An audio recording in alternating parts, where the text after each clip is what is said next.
जय Hind and hello guys, स्वागत है आपका आपके अपने यूट्यूब चैनल ज्ञानदे होस्ट में। और इस वीडियो में मैं आपको बताने वाला हूं राजस्थान कर्मचारी चयन बोर्ड टीचिंग एसोसिएट कॉन्ट्रैक्चुअल से मतलब है संविदा आधारित भर्ती 2026 ऑनलाइन फॉर्म के बारे में कि कैसे आपको इस भर्ती का फॉर्म फिलअप करना है, जो कि आपकी निकाली गई है 3540 पोस्ट पर। इस वीडियो के अंदर आपको कंप्लीट जानकारी दी जाएगी कि कैसे आपको OTR से लेकर इस फॉर्म को फाइनल प्रिंट तक फिल करना है। तो वीडियो को आपको बिना स्किप किए पूरा देखना है। एंड अगर आप पहले से रजिस्टर्ड है SSO की इस वेबसाइट के ऊपर, तो आपको कैसे लॉगिन करके जो लेटेस्ट अपडेट आए हुए हैं, जिसमें कि आपको आपकी जो डिटेल्स है कुछ अपडेट करनी है, वो कैसे अपलोड करनी है वो भी आपको बताया जाएगा। एंड अगर आप फ्रेशर है तो कैसे आपको इसमें OTR करते हुए अपना फॉर्म फिल करना है, उसके बारे में भी आपको जानकारी दी जाएगी। चलिए शुरू करते हैं।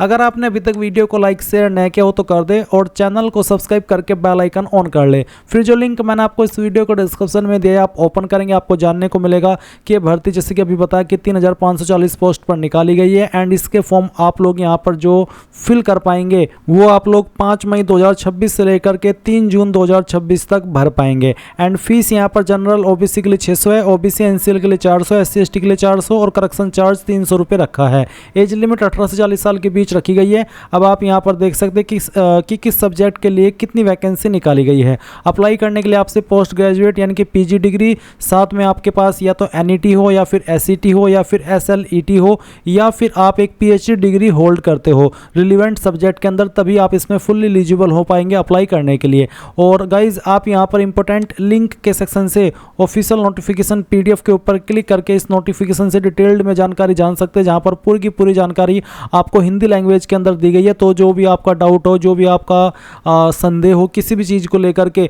तो उसके लिए आप एक बार नोटिफिकेशन को जरूर चेक कर लेना। एंड अगर आप इसमें फुल्ली एलिजिबल है अप्लाई करने के लिए और आपका इंटरेस्ट है फॉर्म भरने का, तो कैसे भरेंगे वो आप जान लीजिए। तो आप यहीं पर इंपॉर्टेंट लिंक के सेक्शन में आएंगे और अप्लाई ऑनलाइन लिंक ओपन करेंगे। अब आपके सामने यहाँ पर ये SSO की ऑफिशियल वेबसाइट आ जाएगी। तो मैं आपको बता दूं गाइज, अगर आपका इस वेबसाइट के ऊपर पहले से अकाउंट बना हुआ है तो आप डायरेक्टली लॉगिन करेंगे। इसके लिए आपको आपका जो SSO ID है वो डालना है या फिर अपना यूजर नेम डालना है और अपना पासवर्ड जो आपने बनाया था अकाउंट क्रिएट करते समय वो आप डालेंगे और ये कैप्चा कोड डाल करके लॉगिन कर लेंगे। और अगर आप अपना यूजर नेम या फिर कह लीजिए SSO ID या फिर पासवर्ड भूल चुके हैं तो आप उसको रिकवर करके भी लॉगिन हो सकते हैं। रिकवर करने के लिए क्या करेंगे, अगर आपको SSO ID रिकवर करनी है तो आप I forgot my digital identity SSO ID click है, इसके ऊपर क्लिक करेंगे।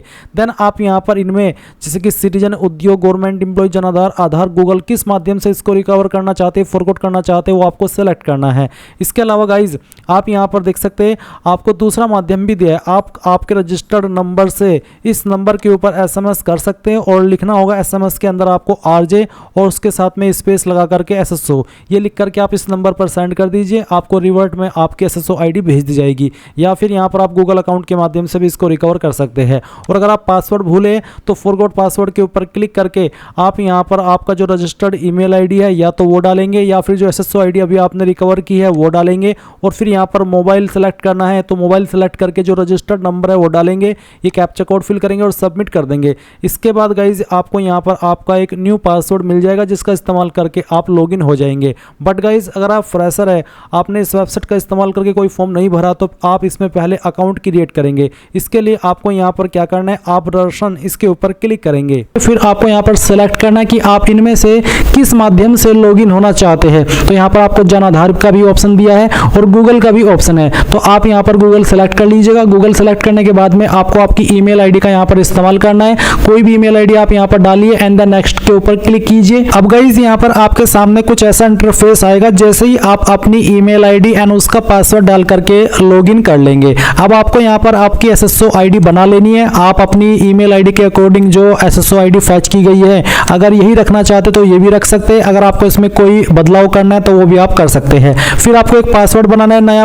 और आपका एक पासवर्ड कैसा होगा वो आप देख लीजिए। पासवर्ड के अंदर इंग्लिश का कैपिटल लेटर कम से कम एक, स्मॉल लेटर कम से कम एक, ज़्यादा कितने भी हो सकते हैं, स्पेशल कैरेक्टर और साथ ही डिजिट का आपको इस्तेमाल करना है। तो कुछ इस तरह का पासवर्ड बनाने के बाद में उसको दोबारा डालेंगे, वेरीफाई कर देंगे, अपना मोबाइल नंबर डालेंगे डालेंगे जो कि आप रजिस्टर करना चाहते हैं, और यहाँ पर ईमेल आपकी ऑलरेडी दी गई है। इसके बाद में आपको रजिस्टर के ऊपर क्लिक करना है। अब गाइज आपके सामने लॉगिन का पेज आएगा, जैसा कि आप यहाँ पर देख सकते हैं। अब आपको यहाँ पर वो आपकी SSO ID डालनी है जो कि अभी आपने बनाई है, या फिर आपका यूजर नेम डालना है, आपका पासवर्ड डालना है जो कि अभी आपने बनाया, ये कैप्चा कोड डालेंगे एंड देन लॉगिन के ऊपर क्लिक करेंगे। अब गाइज आपके सामने यहाँ पर ये अपडेट प्रोफाइल का ऑप्शन आएगा, तो आपको सबसे पहले आपका फर्स्ट नेम एंटर करना है 10th के सर्टिफिकेट के अकॉर्डिंग, फिर आपको आपका लास्ट नेम एंटर करना है। इसके बाद डिस्प्ले नेम अगर आप अपना चेंज करना चाहते हैं तो ये भी आप यहाँ से चेंज कर सकते हैं। फिर आपकी जो डेट ऑफ बर्थ है वो आपको यहाँ पर इस तरह से कैलेंडर के ऊपर क्लिक करके सिलेक्ट कर लेनी है, पहले ईयर फिर मंथ और उसके बाद में डे।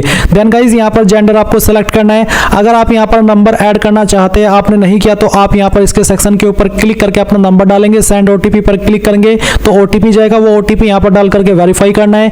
ईमेल ID भी आप यहाँ पर ऐड कर सकते हैं या फिर चेंज कर सकते हैं। इसके अलावा आपको यहाँ पर पोस्टल एड्रेस में जो आपका प्रेजेंट एड्रेस है वो फिल करना है, और फिर जो आपका पोस्टल कोड है वो भी आपको यहाँ पर डाल देना है। पोस्टल कोड यानी कि जो आपका पिन कोड लगता है वो पिन कोड आप यहाँ पर लिखेंगे। सिटी डिस्ट्रिक्ट कौन सी है वो भी आपको यहाँ पर अपनी एंटर कर देनी है। एंड इसके बाद में गाइस आपकी जो स्टेट है वो भी आपको यहाँ पर सेलेक्ट कर लेनी है। फिर अगर आपकी बहामासा ID है तो वो आप यहाँ पर डाल देंगे, अगर नहीं है तो आप इसको ऐसे ही छोड़ दें। जन आधार ID है तो वो यहाँ पर डाल देंगे, एडिट के ऊपर क्लिक करके, नहीं तो आप इसको ऐसे ही छोड़ देंगे। एंड उसके बाद में अगर आपका आधार ID है तो आप यहाँ पर डालेंगे, कोई ओल्ड SSO ID है तो आप यहाँ पर दे देंगे। एंड उसके बाद में इन सभी जानकारी को चेक करते हुए आप अपडेट के ऊपर क्लिक करेंगे। गाइज जैसे ही आप आपकी प्रोफाइल की इंफॉर्मेशन फिल कर लेंगे या फिर उसको अपडेट कर लेंगे तो आप यहाँ पर जो रिसेंट ऐप्स है जो कि SSO के सभी सुविधा है वो यहाँ पर आपको देखने को मिलेंगे। आपको क्या करना है, आपको यहाँ पर इसमें सर्च कर लेना है, क्विक सर्च के अंदर REC। जब आप इतना लिखेंगे तो आपको यहाँ पर रिक्रूटमेंट पोर्टल देखने को मिलेगा। तो आप ये जो रिक्रूटमेंट पोर्टल देख पा रहे हैं, आप इसके ऊपर क्लिक करेंगे।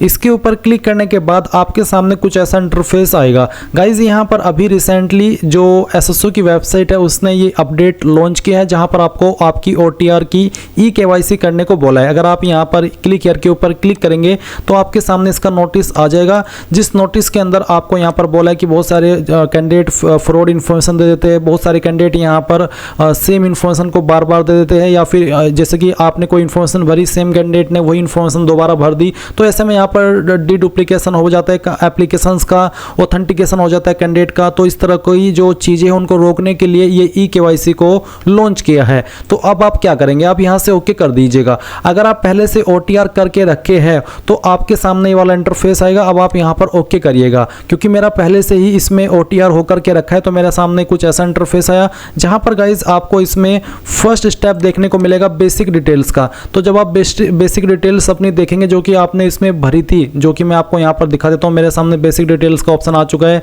यहाँ पर पूछे are you Rajasthan government employ, अगर है तो यस, नहीं तो आप नो करेंगे। अगर आप यस है तो फिर आपको यहाँ पर राजस्थान गवर्नमेंट एम्प्लॉय नंबर देना होगा और फिर फैच के ऊपर क्लिक करके उस जानकारी को फैच करना होगा। अगर आप नहीं है तो आप नो करेंगे। फिर यहाँ पर KYC आप किसके माध्यम से करना चाहते हैं, जन आधार या फिर आधार। तो मैं यहाँ पर आधार सेलेक्ट कर लेता हूँ। अगर आप आधार सेलेक्ट करें तो फिर आपको आधार नंबर यहाँ पर डालना है और फिर वेरीफाई के ऊपर क्लिक करना है। इसके बाद आपके सामने इस तरह का इंटरफेस आएगा, डिक्लेरेशन। आप यहाँ पर टिक करिएगा और टिक करने के बाद में आप अप्लाई के ऊपर क्लिक करिएगा। अप्लाई के ऊपर क्लिक करने के बाद में यहाँ पर इस तरह से आपके सामने आएगा। अब आप यहाँ पर इनके ऊपर टिक कर दीजिए और इसके ऊपर टिक करने के बाद में have you generated TOTP in m Aadhaar mobile app, तो आप यहाँ पर यस करिए अगर आपने TOTP इसमें जनरेट किया हुआ है। और नीचे अगर आप यहाँ पर नो कर देते तो आता है कि मेरे पास पहले से एक वैध आधार OTP TOTP है। अगर है तो आप कर दें, नहीं तो आपको यहाँ पर ये सेकंड वाला ऑप्शन टिक नहीं करना है, आपको सिर्फ पहले वाला ही टिक करना है और उसके बाद में OTP भेजे इसके ऊपर क्लिक करना है। इसके ऊपर क्लिक करने के बाद में गाइज यहाँ पर जो आपने आधार कार्ड के साथ में मोबाइल नंबर रजिस्टर किया हुआ है उसके ऊपर एक OTP सेंड किया जाएगा। वो OTP आप यहाँ पर डालेंगे और प्रमाणीकरण करें इसके ऊपर क्लिक करेंगे। गाइज जैसे ही आपका OTP वेरीफाई होगा तो आपके सामने इसी प्रकार का इंटरफेस आएगा जैसे कि आप वीडियो में देख सकते हैं। अब आप यहाँ पर आपके स्टेप 2 पर आ चुके हैं। इसमें आपको जो आपकी इंफॉर्मेशन आपने OTR के अंदर फिल करी थी वो इंफॉर्मेशन आपकी यहाँ पर फैच की जाएगी। अगर आपने OTR के अंदर अलग जानकारी भरी हुई है और आधार के साथ में आपकी अलग इंफॉर्मेशन है तो आप यहाँ पर अपडेट OTR के ऊपर क्लिक करके उसको अपडेट करेंगे। तो यहाँ पर गाइज मैंने अपनी इंफॉर्मेशन आधार के अकॉर्डिंग कर ली है और इसके बाद में आप यहाँ पर नीचे इंस्ट्रक्शंस देखेंगे। यहाँ पर आपको लाइव फोटो, आपको आपका लाइव फोटो अपलोड कर देना है। मैंने पहले से लाइव फोटो अपलोड करके रखा है इसलिए यहाँ पर मेरा फोटो यहाँ पर आ रहा रहा है। और साथ ही आप देखेंगे स्पाइसमैन में आपको क्या अपलोड करना है। मैं आपको यहाँ पर सैंपल हैंड रिटन स्पाइसमैन ये ओपन करके दिखाता हूँ। ये आपका सैंपल है, आपको उसको क्या करना है, डाउनलोड कर लेना है। और डाउनलोड करने के बाद में आपको प्रिंट करना है। और प्रिंट करने के बाद में आपको यहाँ पर जो हिंदी प्रारूप है ये आपको यहाँ पर हिंदी में लिखना है। और जहाँ पर ये लिखा है मैं आवेदक का नाम में आपको आपका नाम लिखना है जो आपने फॉर्म के अंदर भरा है, या फिर आप इसमें OTR के अंदर भरे हो। फिर पिता का नाम और जो आपका डेट ऑफ बर्थ है वो आप लिखेंगे। फिर उसके बाद में जो लाइन से हिंदी वाली है सेम लाइन आप यहाँ पर हिंदी में रिटर्न कर देंगे और यहाँ पर आप आपके सिग्नेचर कर देंगे। फिर सेम इन्फॉर्मेशन आपको इंग्लिश के अंदर रिटर्न करनी है अपने हैंड से, और जहाँ पर आपको नाम लिखने को बोला है वहाँ पर नाम लिखना है। और फादर नेम की जगह पर फादर नेम और डेट ऑफ बर्थ यहाँ पर भी लिखना है और फिर यहाँ पर भी लिखना है। उसके बाद सिग्नेचर करने हैं। यहाँ पर आपको आपकी SSO ID लिखनी है, आपका OTR नंबर लिखना है और जो आपका परमानेंट एड्रेस है वो भी यहाँ पर लिख देना है। उसके बाद आप इस फाइल को स्कैन करेंगे और फिर आप यहाँ पर इसको अपलोड कर देंगे हैंड रिटन स्पाइसमैन के अंदर, जिसका फॉर्मेट PDF का रखा है और साइज 550 KB से 200 KB के बीच में रहना चाहिए। अब अगर आपकी ये फाइल इमेज के अंदर है तो आप इसको PDF में कैसे बनाएंगे वो जान लीजिए। आप गूगल के अंदर आना और सर्च करना इमेज टू PDF। जैसे आप सर्च करेंगे ये पहली वेबसाइट आएगी, इसको ओपन कर लेना। उसके बाद में सिलेक्ट JPG इमेज के ऊपर क्लिक करके जो अभी आपने स्पाइसमैन स्कैन करके रखा है वो स्पाइसमैन आप सेलेक्ट कर लेंगे। डेमो के लिए मैं ये फाइल सेलेक्ट कर रहा हूँ। फिर यहाँ से ओपन करेंगे, कन्वर्ट टू PDF के ऊपर क्लिक करेंगे, ये फाइल आपकी PDF के अंदर कन्वर्ट होगी। अब आप डाउनलोड PDF के ऊपर क्लिक करके इसको डाउनलोड कर लेना। अब गाइज अगर आपका इसका साइज कम हो जाता है तो आप इसको कैसे करेंगे, अब बढ़ाएंगे वो जान लीजिए। आप गूगल के अंदर सर्च करना इंक्रीज, यहाँ पर आपको इंक्रीज PDF साइज, तो मैं यहाँ पर इंक्रीज PDF साइज सर्च करता हूँ। इसके बाद में यहाँ पर आप इंक्रीज PDF साइज की जो पहली वेबसाइट आएगी इसको ओपन कर लेना। उसके बाद में सिलेक्ट PDF के ऊपर क्लिक करना और जो आपकी PDF अभी आपने इमेज से PDF में बनाई है वो सिलेक्ट करना। उसके बाद में ओपन करना और अभी इसमें आपको जो साइज बोला है वो 50 से 200 KB के बीच में बोला है। तो चलिए मैं यहाँ पर इसको 100 KB कर लेता हूँ और फिर इंक्रीज PDF साइज इसके ऊपर क्लिक करता हूँ। इसके ऊपर क्लिक करने के बाद में ये फाइल का जो साइज है PDF का ये बढ़ेगा। जो आपने साइज अपनी मर्जी से यहाँ पर बनाया उस साइज में, तो आपको थोड़ा सा प्रोसेस होने देना है। मैं डाउनलोड के ऊपर क्लिक कर लेता हूँ क्योंकि ये हो चुकी है प्रोसेस। उसके बाद आप यहाँ पर आएंगे और जो फाइल आपने अभी PDF के अंदर कन्वर्ट की है वो फाइल यहाँ पर अपलोड कर देंगे। क्योंकि मैंने पहले से ही ये चीज़ें करके रखी है तो मेरी यहाँ पर लाइव फोटो भी अपलोड है, साथ ही साथ जो हैंड रिटन स्पाइसमैन है वो भी अपलोड है। अब आपको यहाँ पर आपका फुल सिग्नेचर इंग्लिश, आपको इंग्लिश के अंदर अपना सिग्नेचर अपलोड करना है जिसका साइज 20 से 50 KB के बीच में रखा है। फॉर्मेट JPEG का रहना चाहिए। साथ ही साथ फुल सिग्नेचर हिंदी। गाइज जो आपका इंग्लिश का सिग्नेचर है वो कुछ भी हो सकता है। आप सिग्नेचर में जो भी आप सिग्नेचर अपना रखते हैं, सिग्नेचर का मतलब होता है कुछ भी। सिग्नेचर ऐसा नहीं है कि आपका नाम है तो आप अपना नाम ही सिग्नेचर में लिखते हैं। कुछ कैंडिडेट या फिर कुछ लोग ऐसे भी होते हैं कुछ भी वहाँ पर लिख देते हैं, वो एक साइन होता है। तो इंग्लिश वाला जो भी आपका साइन है वो आपको यहाँ पर साइन अपलोड करना है। उसके बाद में फुल सिग्नेचर इन हिंदी, तो जो हिंदी के अंदर आप अपलोड करेंगे उसमें आप आपका पूरा नाम हिंदी के अंदर लिख करके अपलोड करिएगा। इसका साइज भी 20 से 50 KB के बीच में रखा है। तो आप अपलोड के ऊपर क्लिक कीजिए और जहाँ पर भी आपका सिग्नेचर है वो सिग्नेचर की फाइल आप यहाँ पर सिलेक्ट करेंगे। तो चलिए मैं यहाँ पर इस फाइल को सिलेक्ट करता हूँ और फिर यहाँ से ओपन कर लेता हूँ। आपका सिग्नेचर इस तरह से आ जाएगा। उसके बाद आप यहाँ पर हिंदी वाला सिग्नेचर भी सिलेक्ट कर लेंगे और फिर आप सेव एंड नेक्स्ट के ऊपर क्लिक करेंगे। नाउ गाइज आपके सामने यहाँ पर स्टेप 3 आएगा पेमेंट का। तो आप यहाँ पर पेमेंट वाले सेक्शन पर आएंगे और जो आपने इन्फॉर्मेशन अभी अपनी OTR के अंदर भरी है वो इन्फॉर्मेशन आप यहाँ पर चेक करेंगे। सभी इन्फॉर्मेशन चेक करने के बाद में यहाँ पर आपको पेमेंट डिटेल्स देखने को मिलेगी। इसमें पेमेंट मोड ऑनलाइन, अमाउंट आप देख सकते हैं, ट्रांजैक्शन रेट मैंने पहले से ही पेमेंट करके रखा है क्योंकि मैंने आपको पहले ही बताया था कि SSO की वेबसाइट के ऊपर जब आप एक बार OTR कर लेते हैं और उसके बाद जब आप एक बार फीस पे कर देते हैं तो उसके बाद में जितने भी फॉर्म आप भरते हैं SSO की वेबसाइट के माध्यम से वो सभी आप लोग फ्री में अप्लाई कर पाते हैं। तो मेरा पेमेंट यहाँ पर ऑलरेडी रिसीव्ड है, आप देख सकते हैं ट्रांजैक्शन रेट यहाँ पर दी गई है। और अगर आपका पेमेंट नहीं है तो आप यहाँ पर पहले पेमेंट करेंगे, उसी के बाद आप यहाँ पर इसको सबमिट करेंगे। तो चलिए अब यहाँ पर मैं सबमिट OTR के ऊपर क्लिक करता हूँ। इसके ऊपर क्लिक करने के बाद में आप यहाँ पर देखेंगे कि जो आपका OTR है वो सबमिट हो जाएगा। अब आपको यहाँ पर देख सकते हैं आपके डिस्प्ले के ऊपर OTR नंबर आपको देखने को मिलेगा और आप यहाँ पर नीचे की तरफ आएंगे तो आपकी जो इन्फॉर्मेशन अभी आपने भरी वो सभी आप यहाँ पर चेक कर सकते हैं। अब आप क्या करेंगे, अब आप यहाँ पर डैशबोर्ड के ऊपर क्लिक कर देंगे। अब गाइज मैं आपको बता दूं कि SSO की वेबसाइट के अंदर एक और नया अपडेट आया है। जो अभी आपने पार्ट देखा इस वीडियो के अंदर वो पहले जुलाई 2025 के अंदर आया था और उसके बाद में फिर अभी अगेन 2026 के अंदर इन्होंने इस वेबसाइट के अंदर चेंजेस किए। अब इसमें यहाँ पर कुछ और जानकारी भी आपको देनी है।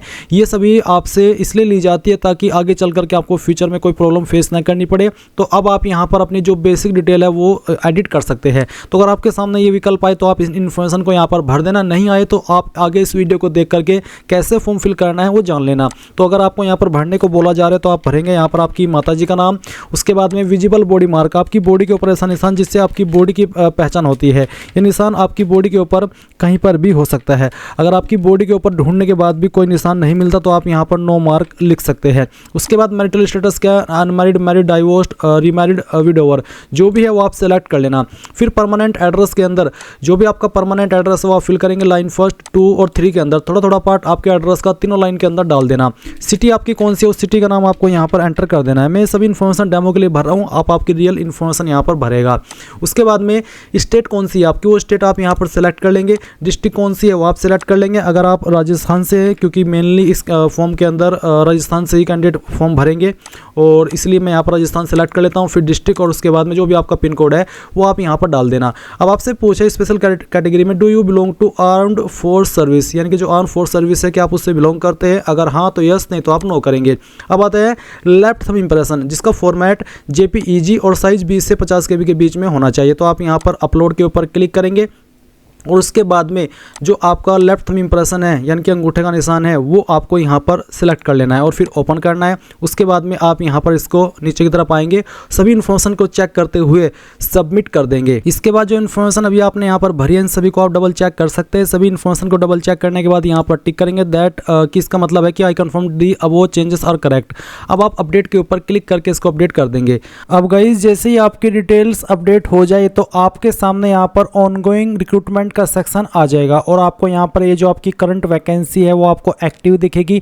आप यहाँ पर अप्लाई नाउ इसके ऊपर क्लिक करेंगे। इसके ऊपर क्लिक करने के बाद आपके सामने यहाँ पर पोस्ट आ चुके हैं कॉन्ट्रैक्चुअल टीचिंग एसोसिएट और यहाँ पर सब्जेक्ट वाइज आपको यहाँ पर ये जो वैकेंसी वो देखने को मिल रही है। तो आपको जिस भी सब्जेक्ट पर अप्लाई करना है वही सब्जेक्ट के ऊपर आपको क्लिक करना होगा। आप यहाँ पर देख सकते हैं 32 एंट्रीज है और इस तरह से आप पेज को नेक्स्ट कर सकते हैं और आपको सिलेक्ट करना है कि मुझे सब्जेक्ट पर अप्लाई करना है। जिस पर भी अप्लाई करना है उसी के ऊपर आप क्लिक कर देंगे। और इसके बाद गाइज अगर आपके सामने यहाँ पर इस तरह का एक नोटिस आ रहा है जिसमें कि ये बोला जा रहा है कि इस पद के लिए eligibility test as given in advertisement या डॉक्टरेट में से किसी एक शैक्षणिक योग्यता का होना अनिवार्य है। यानी कि अगर आपको नहीं पता तो यहाँ पर आपको अगेन ये याद दिलाया जा रहा है कि जो एलिजिबिलिटी टेस्ट है जिसमें कि SCT SLET इनमें से कोई एक टेस्ट आपके पास हो या फिर आप डॉक्टरेट यानी कि आपके पास PhD डिग्री हो, तो आपको ये बोला कि कृपया OTR के डॉक्यूमेंट डिटेल पेज के एजुकेशन सेक्शन में अपनी शैक्षणिक जानकारी अपडेट करें। यानी कि अगर आप पहले से इसमें रजिस्टर है और आपकी ये जानकारी वहाँ पर नहीं है तो आप इसको अपडेट कीजिए। एंड अगर आपने अभी इसमें रजिस्ट्रेशन किया है और ये जानकारी भर ली है तो आपके सामने इस तरह का कोई इंस्ट्रक्शंस नहीं आएगा। और गाइज अगर आपकी जानकारी यहाँ पर पहले से अपडेट नहीं है और आप यहाँ पर अभी दे रही है तो आपको ये कैसे देनी है वो भी आप यहाँ पर देख लीजिए। आप यहाँ पर इसमें क्वालिफिकेशन के सेक्शन में आएंगे और इसमें अगर आप आपकी सर्टिफिकेट की इन्फॉर्मेशन दे रहे हैं तो आपको एलिजिबिलिटी सेलेक्ट करना है और अगर आप PhD की इन्फॉर्मेशन दे रहे हैं तो आपको डॉक्टरेट सेलेक्ट करके यहाँ पर डॉक्टरेट डिग्री सेलेक्ट करनी होगी और क्वालिफिकेशन डिग्री में आपको PhD सेलेक्ट करना होगा। फिर आपने ये कहाँ से किया वो बताना है, सब्जेक्ट ग्रुप बताना है, सब्जेक्ट डिटेल बतानी है, टाइप ऑफ एग्जामिनेशन बताना है और अगर आपने इसमें एलिजिबिलिटी टेस्ट पास किया तो आप एलिजिबिलिटी सेलेक्ट करेंगे क्वालिफिकेशन ग्रुप के अंदर और फिर क्वालिफिकेशन लेवल में एलिजिबिलिटी टेस्ट, उसके साथ ही क्वालिफिकेशन डिटेल में आपको यहाँ पर बताना है कि आपके पास क्या है, नेशनल एलिजिबिलिटी टेस्ट यानी कि NET है या फिर यहाँ पर स्टेट लेवल एलिजिबिलिटी टेस्ट है या फिर SCT है, क्या है आपके पास। तो मैं आपको एक बार अगेन क्वालिफिकेशन पर लेकर के चलता हूँ। आप देख सकते हैं आपके पास पोस्ट ग्रेजुएट डिग्री के साथ में या तो NET या फिर SCT या फिर SLET या फिर PhD डिग्री मांगी है, तो इनमें से आपके पास कोई एक होना अनिवार्य है। अब जो भी है वो आप यहाँ पर इसमें अपना सिलेक्ट कर लीजिए दिए गए इंस्ट्रक्शंस के अकॉर्डिंग और ये सिलेक्ट करने के बाद में जो भी आप सिलेक्ट कर रहे हैं आपको बताना है फिर आपने ये जो कौन से बोर्ड से किया, कौन सी यूनिवर्सिटी से या फिर किस इंस्टीट्यूट से। अगर यहाँ पर है तो यहाँ से सिलेक्ट कर ले, नहीं तो आप अदर सेलेक्ट करके खुद से अपनी इंस्टीट्यूट या यूनिवर्सिटी का नाम यहाँ पर दे सकते हैं। इसके बाद सब्जेक्ट ग्रुप आपको बताना होगा जिस भी सब्जेक्ट में आपने इसको किया है, जिसमें भी किया है वो आप यहाँ पर सेलेक्ट कर लेना। मैं जैसे कि आपको यहाँ पर सभी इन्फॉर्मेशन डेमो के लिए फिल करके दिखा रहा हूँ, तो चलिए हम यहाँ पर इसको सेलेक्ट कर लेते हैं। ये सेलेक्ट करने के बाद में गाइज आप देखेंगे सब्जेक्ट डिटेल, तो सब्जेक्ट डिटेल आपको यहाँ पर जो भी आपके पास सब्जेक्ट थे इसमें वो सब्जेक्ट यहाँ पर सेलेक्ट करने हैं। मैं फिर से बता दूं कि मैं सभी डेमो के लिए भर रहा हूँ, यहाँ से सिर्फ आपको सीखना है, ना कि मेरी डिटेल पर ध्यान देना है कि मैं क्या भर रहा हूँ। आपको ये समझना है कि मैं आपको क्या बता रहा हूँ, कहाँ पर क्या भरने को। इसलिए आप यहाँ पर मेरी डिटेल पर फोकस न करके ये समझ लीजिए कि कहाँ पर आपको क्या जानकारी अपने वाली भरनी है। जैसे कि अब आपने यहाँ पर सब्जेक्ट डिटेल दे दी आपकी क्वालिफिकेशन के अकॉर्डिंग, फिर आपको यहाँ पर टाइप ऑफ एग्जामिनेशन बताना होगा, रेगुलर, प्राइवेट, डिस्टेंस, तो जो भी है वो आप यहाँ पर सिलेक्ट कर लीजिए। इसके बाद ओवरऑल रिजल्ट, तो percentage, CGPA, result avoided appearing, CGPA, OGPA, तो किसके अंदर है आपका वो आपको यहाँ पर सेलेक्ट कर लेना है। फिर यहाँ पर आप आपका रोल नंबर डालेंगे, उसके बाद में enrolment number, registration number, unique number, certificate number या आइडेंटिफिकेशन नंबर या फिर रेफरेंस नंबर, यानी कि इनमें से कोई एक नंबर जो भी आपके पास है वो आप डाल दीजिए। फिर कब आपने इसको पास कर लेता वो आप यहाँ पर डाल देंगे। मैक्सिमम मार्क्स कितने थे वो आप यहाँ पर एंटर करेंगे। मैं डेमो के लिए फिल करके दिखा रहा हूँ, आप आपके रियल नंबर यहाँ पर फिल करना। जैसे कि मैं यहाँ पर ये नंबर डाल देता हूँ, उसमें से जो नंबर आपको आए थे फिर आप वो यहाँ पर डाल देंगे। नंबर ऑफ अटैम्प्ट्स के अंदर आपको बताना है कि आपने कितने अटैम्प्ट के अंदर इसको पास कर लिया था। अगर आपने पहले अटैम्प्ट में पास किया था तो आप यहाँ पर 1 लिख देंगे। फिर यहाँ पर आप मार्कशीट अपलोड करेंगे जिसका फॉर्मेट पीडीएफ का और साइज 100 KB से 400 KB के बीच में होना चाहिए। फिर आप यहाँ पर आपका सर्टिफिकेट अपलोड करेंगे। अगर मार्कशीट और सर्टिफिकेट एक ही है तो दोनों में आप सेम फाइल अपलोड कर देंगे। उसके बाद आप सेव मैनुअली इसके ऊपर क्लिक करके इसको सेव कर देंगे। अब गाइज जैसे ही आपकी क्वालिफिकेशन अपडेट हो जाए तो आप यहाँ पर अगेन अप्लाई नाउ के ऊपर क्लिक करेंगे। फिर यहाँ पर आपको अगेन आपका सब्जेक्ट सेलेक्ट करना है जिस पर आपको अप्लाई करना है। और अब आप देख लीजिए आपके सामने यहाँ पर कोई इस तरह का इंस्ट्रक्शंस नहीं आया। आपको OTR डाटा रिव्यू करने को बोला जा रहा है। अगर आपको कोई जानकारी अपडेट करनी है इनमें से तो आप अपडेट के ऊपर क्लिक करके अपडेट कर लें, नहीं तो आप यहाँ से प्रोसीड कर दें। प्रोसीड करने के बाद जो जानकारी आप यहाँ पर ग्रे वाइट में देख पा रहे हैं वो इन्फॉर्मेशन है जो कि आप एडिट नहीं कर सकते। ये इन्फॉर्मेशन आपकी OTR से फैच की गई है।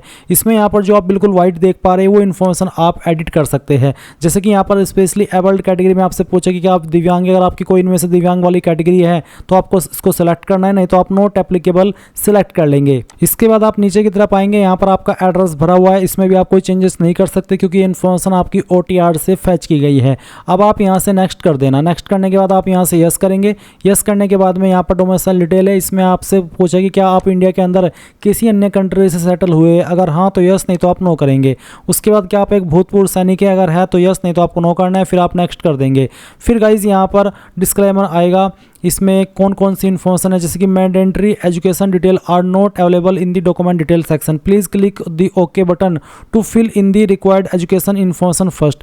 तो यहाँ पर गाइज इसमें क्या क्या इन्फॉर्मेशन मांगी है, इसमें मांगी है सेकेंडरी की, फिर डिग्री की और मास्टर की। तो और मेरी जो इन्फॉर्मेशन भरी गई है OTR के अंदर उसमें सेकेंडरी अवेलेबल है, डिग्री अवेलेबल नहीं है, मास्टर अवेलेबल नहीं है। तो मुझे बोला जा रहा है कि मुझे अपनी ये डिटेल्स डालनी है। तो मैं यहाँ से ओके करके OTR पर जाता हूँ और ये इन्फॉर्मेशन फिल करता हूँ। अब जैसे ही मैंने यहाँ पर ओके किया तो मुझे यहाँ पर डॉक्यूमेंट वैलिडेशन के सेक्शन पर सेंड कर दिया। और साथ ही गाइज यहाँ पर आप क्या करेंगे, आप इसमें नोट वेरीफाइड के नीचे इसके ऊपर क्लिक करेंगे और ऐड एजुकेशनल डॉक्यूमेंट्स इसके ऊपर क्लिक करेंगे। अब आपको यहाँ पर इसमें सीनियर सेकेंडरी सेलेक्ट कर लेना है, क्वालिफिकेशन लेवल में 12 सेलेक्ट कर लेना है।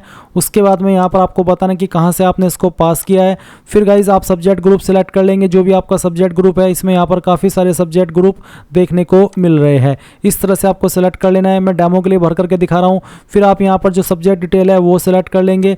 इसके बाद यहाँ पर जो भी बेसिकली आपके पास 12वीं के अंदर सब्जेक्ट थे वो सभी सब्जेक्ट आपको यहाँ पर सेलेक्ट करने होंगे।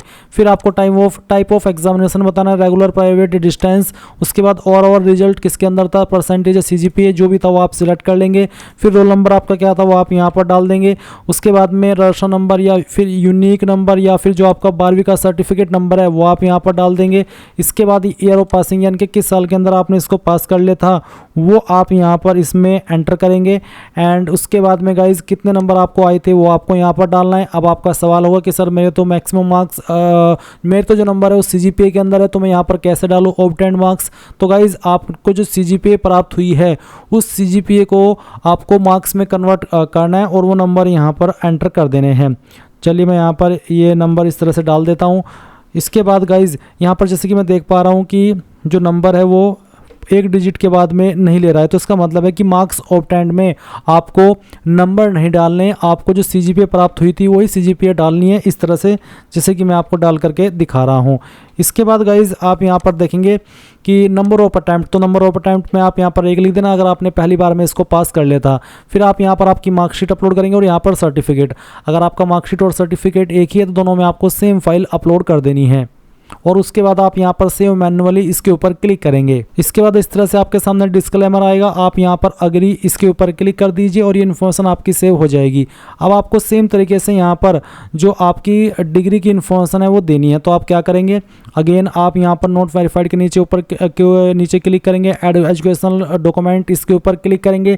क्वालिफिकेशन ग्रुप में आपको यहाँ पर ग्रेजुएशन सेलेक्ट कर लेना है, फिर आपको क्वालिफिकेशन लेवल में ग्रेजुएशन लेवल, फिर यहाँ पर आपके पास इनमें से कौन सी क्वालिफिकेशन है वो आपको यहाँ पर सेलेक्ट करनी होगी। काफ़ी सारी क्वालिफिकेशन यहाँ पर दी गई है, तो जो भी है आपके पास वो सेलेक्ट कर लेंगे। फिर यहाँ पर आपको आपकी यूनिवर्सिटी बतानी है कहाँ से आपने इसको पास किया है। फिर सब्जेक्ट ग्रुप आपको यहाँ पर इस तरह से सिलेक्ट कर लेना है। सब्जेक्ट डिटेल आपको बतानी है कि क्या क्या सब्जेक्ट आपके पास थे। फिर यहाँ पर आपको टाइप ऑफ एजुकेशन बतानी है। उसके बाद ओवरऑल रिजल्ट आपका किसके अंदर था वो सेलेक्ट कर लेंगे। फिर फाइनल ईयर का रोल नंबर डाल देंगे, आपका सर्टिफिकेट नंबर यहाँ पर डाल देंगे, या फिर इनमें से जो भी आपके पास है वो चीज़ आप यहाँ पर डाल देना। उसके बाद किस साल के अंदर आपने इसको पास किया था वो आप यहाँ पर एंटर करेंगे और उसके बाद में आप यहाँ पर मैक्सिमम मार्क्स एंटर करेंगे। मैं डेमो के लिए नंबर फिल करके दिखा रहा हूँ, आप आपके रियल नंबर यहाँ पर एंटर करना। उसके बाद जो नंबर आपको आए थे वो आप यहाँ पर डाल देंगे एंड उसके बाद नंबर ऑफ अटेम्प्ट में अगर आपने पहली बार में पास कर लिया तो 1 लिख देंगे और फिर यहाँ पर आपकी मार्कशीट और नीचे आपका सर्टिफिकेट। मार्कशीट आपकी यहाँ पर सभी ईयर की मिला करके अपलोड कर देना एंड सर्टिफिकेट फिर यहाँ पर नीचे अपलोड करना है और उसके बाद सेव मैनुअली के ऊपर क्लिक करके इसको सेव कर देना। तो गाइज यहाँ पर मैंने जो क्वालिफिकेशन मांगी थी वो सभी क्वालिफिकेशन फिल कर दी। आप देख सकते हैं क्वालिफिकेशन ग्रुप में 12th की इन्फॉर्मेशन मैंने डाल दी है, उसके बाद में ग्रेजुएट लेवल की डाल दी है, साथ ही यहाँ पर 10th लेवल की भी डाली गई है। उसके अलावा एलिजिबिलिटी टेस्ट की इन्फॉर्मेशन यहाँ पर डाली गई है, साथ ही यहाँ पर जो आपका पोस्ट ग्रेजुएट डिग्री है वो भी मैंने यहाँ पर फिल कर दिया। तो सभी इन्फॉर्मेशन जो ज़रूरी है अप्लाई करने के लिए वो मैंने अगेन यहाँ पर डाल दी है। अब अगेन आप यहाँ पर इसमें क्या करेंगे, माई रिक्रूटमेंट के सेक्शन में आएंगे और उसके बाद में अपनी जो फॉर्म है उसको कंटिन्यू कर लेंगे, क्योंकि जहाँ से आपने शुरुआत में अप्लाई किया था अब वहाँ से अप्लाई नहीं होगा क्योंकि हमने इसको बीच में छोड़ दिया था। तो हम यहीं से इसको कंटिन्यू करेंगे अप्लाई नाउ के ऊपर क्लिक करके। अब आप देख लीजिए कि मेरे सामने कोई इस तरह का इंटरफेस नहीं आया कि आप दोबारा से इन्फॉर्मेशन डालिए, क्योंकि मैंने इन्फॉर्मेशन अब भर ली है। तो मेरे सामने यहाँ पर एजुकेशन क्वालिफिकेशन का सेक्शन आ चुका है, जो इन्फॉर्मेशन मैंने भरी वो यहाँ पर दी गई है। सभी इन्फॉर्मेशन आपको चेक करने के लिए यहाँ पर टिक करना है और उसके बाद में नीचे नेक्स्ट के ऊपर क्लिक कर देना है और यहाँ से आपको ओके करना है। उसके बाद आप सबमिट इसके ऊपर क्लिक करेंगे। अब यहाँ पर आपका फोटो सिग्नेचर, आपका थंब इंप्रेशन, ये सब इन्फॉर्मेशन दी गई है जो कि आपको चेक करनी है और नेक्स्ट के ऊपर क्लिक कर देना है। नाउ गाइज आपके सामने आपके फॉर्म का प्रीव्यू आ चुका है। जो भी जानकारी आपने शुरू से लेकर अभी तक भरी है, चाहे OTR की इन्फॉर्मेशन हो चाहे कोई अन्य हो, वो सभी यहाँ पर दी गई है। अब आप यहाँ पर टिक करेंगे और फाइनल सबमिट के ऊपर क्लिक करके इसको फाइनल सबमिट कर देंगे। गाइज जब आप एक बार SSO की वेबसाइट के ऊपर OTR करके फी पेमेंट कर देते तो आपको बार बार फी पेमेंट करने की आवश्यकता नहीं पड़ती, यानी कि अब आपके सामने पेमेंट का ऑप्शन नहीं आएगा, डायरेक्टली आपका फॉर्म फाइनल सबमिट हो जाएगा और आप उसका फाइनल प्रिंट आउट ले पाएंगे। इस तरह से गाइज आप लोग राजस्थान टीचिंग एसोसिएट भर्ती 2026 ऑनलाइन फॉर्म भर पाएंगे। आई होप ये प्रोसेस आपको पसंद आया होगा। So thanks for watching. जय हिंद।